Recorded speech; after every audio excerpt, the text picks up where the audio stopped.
Bonjour à vous, chers amis, bonjour à tous ceux qui prennent cette vidéo en direct, enfin pas en direct, mais qui la regarderont en première parce qu'ils ont ils ont activé la clochette. C'est très important.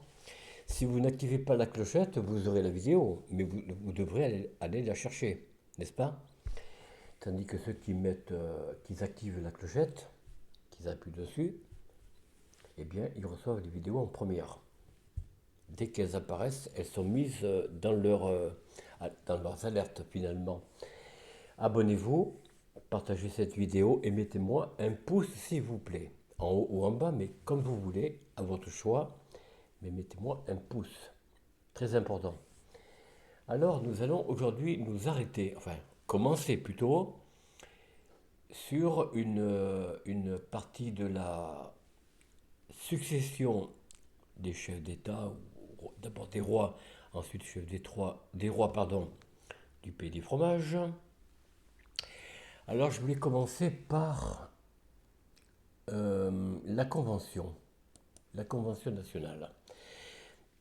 Alors suite à la Révolution française en 1789, le roi a été déposé de ses pouvoirs, bien qu'ils attendaient sa signature, éventuellement, pour valider les lois que l'Assemblée nationale nouvellement proclamée mettait en place.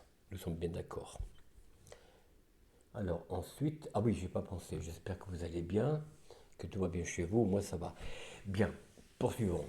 Alors cette convention nationale, finalement, est une assemblée constituante élue en septembre 1792, donc près de 3 ans après la Révolution. Au cours de la Révolution française, à la suite de la chute de Louis XVI, le 10 août 1792, et de l'échec de la monarchie constitutionnelle. Oui, parce que en France, ah pardon, dans le pays des fromages, on n'aime pas trop la, constitu- la constitutionnalité d'une monarchie. On ne sommes pas en Angleterre. L'Angleterre est plus fine, plus intelligente. Ils ont gardé la monarchie après la royauté, pardon, après la révolution faite par Cromwell, peut-être Thomas ou son descendant, j'en sais rien. Je ne sais pas.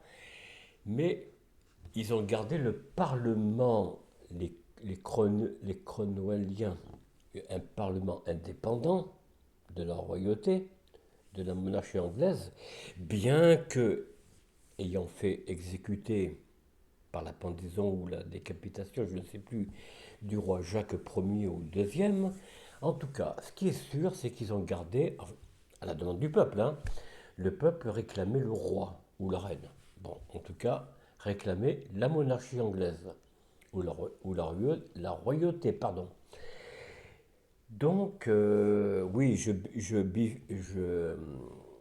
non pas que je divague, mais en fait, j'ai pas mes dents de devant. Oui, bon, c'est un problème. Je suis en soins dentaire d'implant. Bon, voilà pourquoi je vous parle comme ça.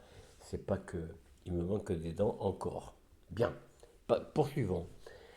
Donc la bourgeoisie, la royauté anglaise a gardé son roi. Mais la France, non, n'a pas voulu garder sa monarchie ni sa royauté. Oh, décidément. Et j'ai pas vu, hein. Je vous le cache pas. Vous me croyez pas, c'est pas grave. Mais la monarchie en France a été abolie en 1792, justement, après l'arrestation du roi, de la reine, de ses enfants, de leurs enfants, attendez, que je dise pas de bêtises, au- pas au temple, mais aux invalides, oui, aux invalides. Actuellement, pour les Parisiens qui reconnaîtront l'endroit, c'est aux Invalides, c'est un parc aujourd'hui, il n'y a plus que des enceintes, mais il n'y a plus rien des anciens bâtis du siècle précédent ou du siècle d'avant encore, donc du XVIIIe siècle évidemment. Le- les Invalides, non, je dis une bêtise, c'est pas les Invalides, c'est oh là là, à côté du Louvre. Enfin bon, les Parisiens se reconnaîtront. ils feront vite le rapprochement. En tout cas, actuellement, c'est un parc de distraction, de promenade, de lieux divers. Bon, passons. Mais autrefois, c'était des bâtis. Il y avait un palais, enfin un bâti, hein, on va dire, où le roi et la reine ont été séquestrés. Et c'est de là que la garde suisse a été massacrée à l'abaissement, on va dire, à la soumission du roi Louis XVI devant la Constitution, la Convention. Alors revenons à la Convention, chers amis. La Convention, cette assemblée qui succède à l'Assemblée législative, est élue pour la première fois dans le pays du fromage au suffrage universel masculin uniquement. Le vote des femmes ne comptait pas, n'existait pas, et est destiné à élaborer une nouvelle constitution, celle de 1789. Elle reste en place du 21 septembre 1792, date de la proclamation de la République, la première République, au 26 octobre 1795, date de la promulgation de la Constitution de l'an 3 qui met en place le régime du directoire. Nous allons y revenir. Son histoire est un épisode exceptionnel de l'histoire de notre pays du fromage, marqué notamment par la condamnation à mort de Louis XVI à une voix près, je vous le rappelle, par la Convention elle-même et de la reine Marie-Antoinette par le tribunal révolutionnaire.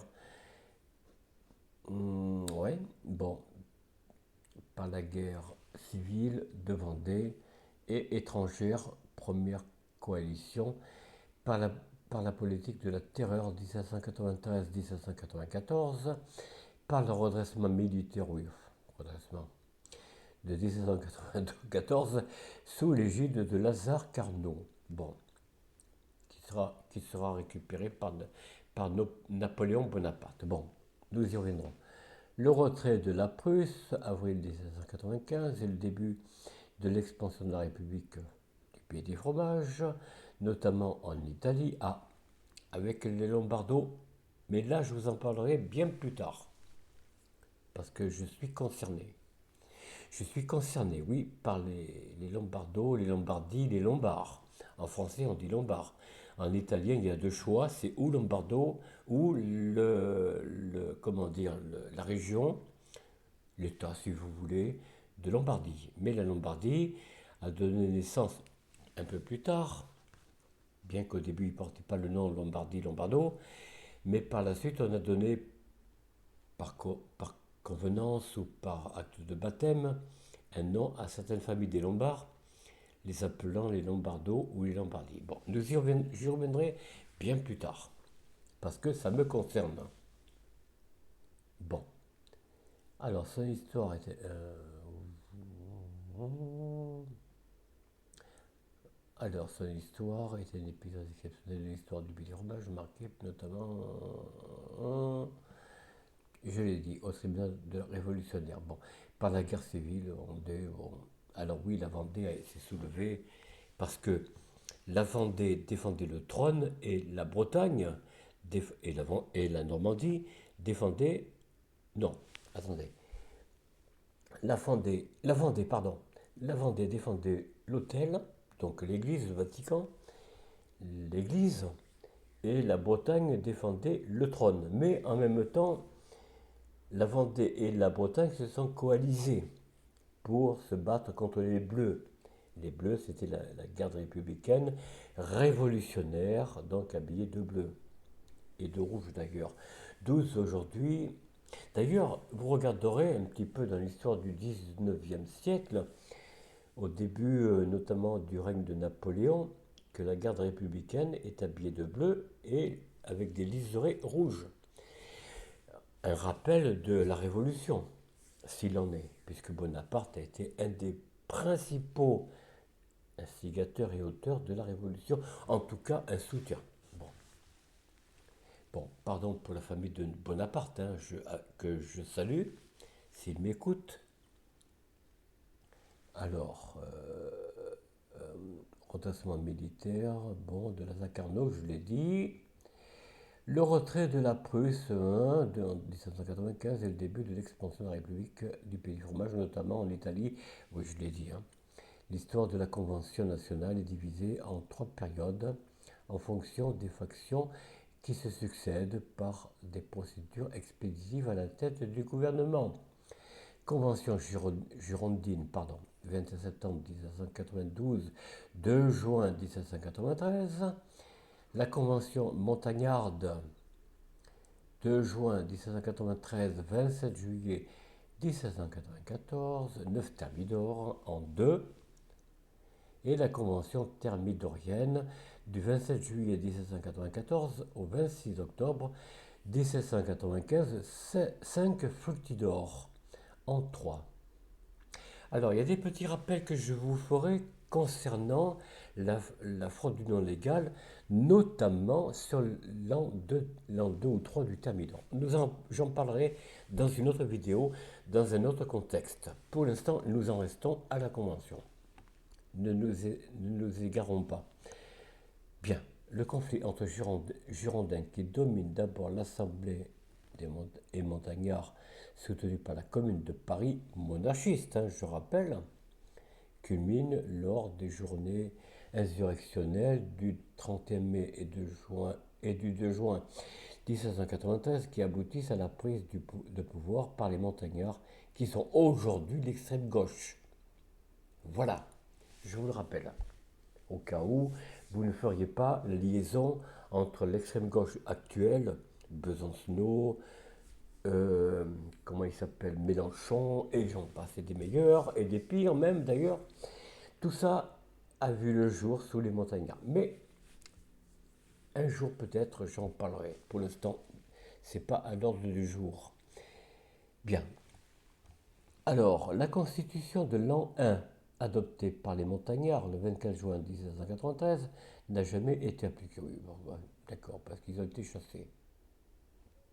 L'échec de la monarchie constitutionnelle. Bon, oui, on peut en parler, mais on n'a pas trop de temps pour le moment. On y reviendra un peu plus tard. Alors, nous avons vu la Convention. Ensuite, il y a le régime parlementaire. Très important. Très important. Alors, le régime parlementaire sont des régimes politiques constitutionnels caractérisés par l'équilibre entre des pouvoirs du cabinet ministériel et ceux du Parlement. Le cabinet est politiquement et collectivement responsable devant le Parlement ou l'une des chambres du Parlement, en contrepartie de quoi le cabinet peut généralement dissoudre le Parlement. Le régime présidentiel qui s'en distingue se caractérise au contraire par la séparation des pouvoirs. Eh oui, eh oui, eh oui, ça vous dit rien? Séparation des pouvoirs 2024, ça vous dit rien? Je vais en parler dans quelques secondes. Et donc, l'absence de responsabilité du cabinet devant le Parlement et le droit de dissolution du Parlement par le pouvoir exécutif. Voilà. Alors, séparation des pouvoirs. La séparation des pouvoirs législative, exécutive, judiciaire. Écoutez bien, exécutif, donc le Parlement, judiciaire, la juridiction, les juges, les magistrats en général, est un principe fondamental des démocraties représentatives. Point. Au contraire, les régimes despotiques, écoutez bien,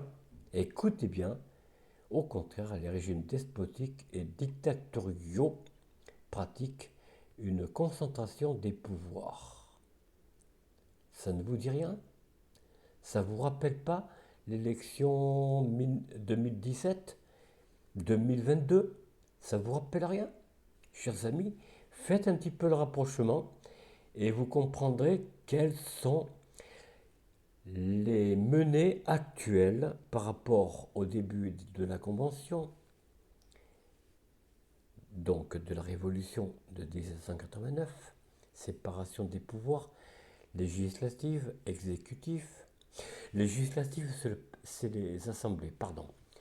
L'exécutif, c'est le président, donc élu par la République, au suffrage universel masculin, au tout début des années 1792-93, je le rappelle, hein, le vote pour les femmes n'existait pas encore, il est venu bien plus tard. Peut-être nous y reviendrons lors de la guerre de 1872. Nous y reviendrons. Alors, les régimes despotiques et dictatoriaux pratiquent une concentration des pouvoirs. Ces pouvoirs sont influencés par des contre-pouvoirs. Bon, l'indépendance. Alors, on va... attendez. Je vais appuyer là. C'est très important. Alors, dictature pratique une concentration des pouvoirs, point. Ces pouvoirs sont influencés par des contre-pouvoirs associatifs, syndicats, professionnels, donc syndicats professionnels, lobby, presse, opinion publique, etc. L'indépendance et la séparation de ces pouvoirs est un idéal délicat, quand bien même la bonne volonté est à l'œuvre. Dans la Constitution, les grandes lignes de la séparation des pouvoirs sont définies, répartissant les fonctions ou missions de l'État en confiant leur exercice exclusif à différents corps ou élus, spécifiant les règles de leur indépendance et les moyens de protection des pressions. Alors, alors, je ne connais pas exactement les séparations des pouvoirs exécutifs et législatifs. Donc, exécutif, le président, législatif, les parlements, Assemblée, Sénat, plus tard. Le Sénat viendra plus tard, après la Convention. Et alors pourquoi je m'arrête là? Parce que pour moi c'est une grande importance par rapport à notre époque du 21e siècle. C'est très important de comprendre, chers amis, quelle est la confusion aujourd'hui. Je ne parlerai pas de concussion, encore que je devrais, c'est mon devoir de le dire, des pouvoirs qui aujourd'hui se servent sur votre dos, chers amis, sur notre dos, nous le peuple. Que l'on soit bourgeois, noble ou petit peuple, travailleur, artisan, commerçant, nous sommes tous concernés au même degré, nous sommes sur le même bateau. Donc, chers amis, c'est là que je m'agace un petit peu. Je ne m'énerve pas, mais je m'agace un petit peu. La confusion des gens du peuple de notre pays, des pays du fromage, comme je dis, pour ne pas dire les noms, parce que YouTube n'aime pas trop qu'on donne des noms de pays. C'est dommage, mais c'est comme ça. C'est la règle comment ça s'appelle, oh, zut, de la répression, mais il y a un autre nom. En fait, on dit, quand on veut faire taire quelqu'un, enfin bon, vous me comprenez. Voilà.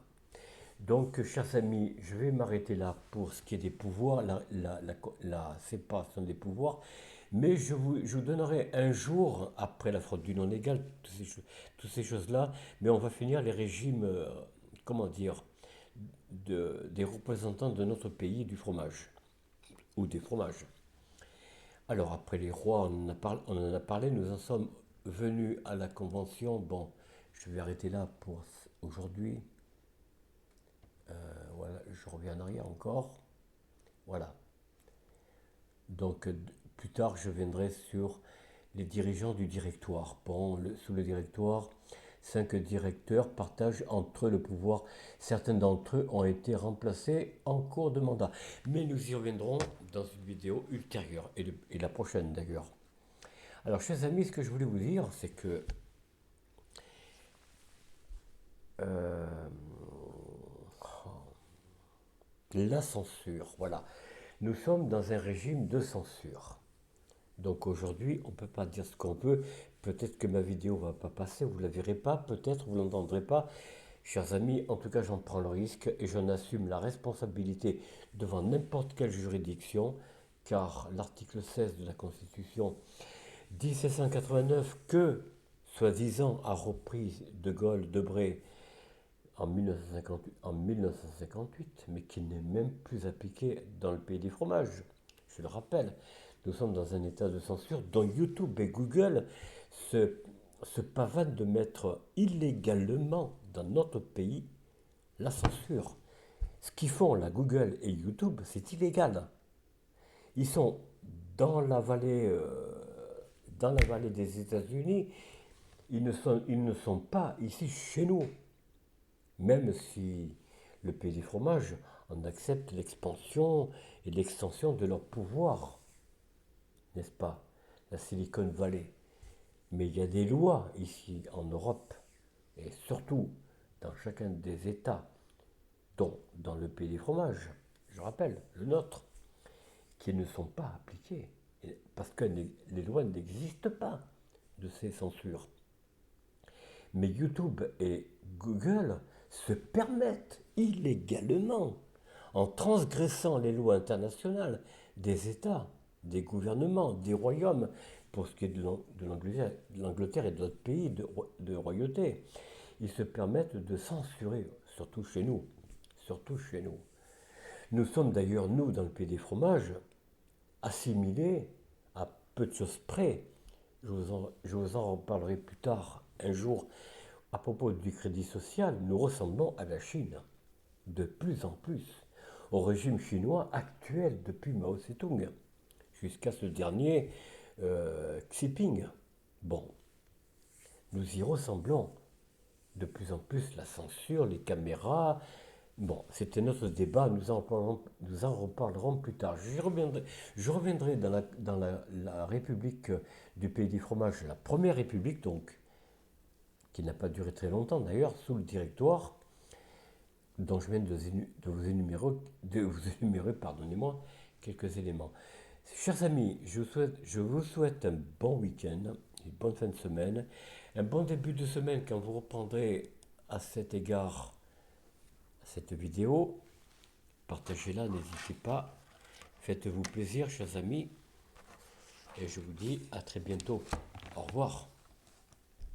Alors oui, pardon. Soyez heureux en famille pour ce week-end. Faites des pique-niques s'il fait beau chez vous. Nous, chez nous, il pleut, c'est un temps maussade. Bon, c'est la Bretagne, Pays de Loire, que voulez-vous? Mais c'est très bien comme ça. Moi, j'apprécie ces températures et ces climats. Moi, ça ne me dérange pas. Mais dans les pays où il fait du soleil, chez vous par exemple, eh bien allez faire un pique-nique, sortez, allez dans des musées, allez voir comment dire, des expositions, faites-vous plaisir, soyez heureux entre amis, en famille, et ma foi, écoutez, je vous dis à très bientôt, au revoir.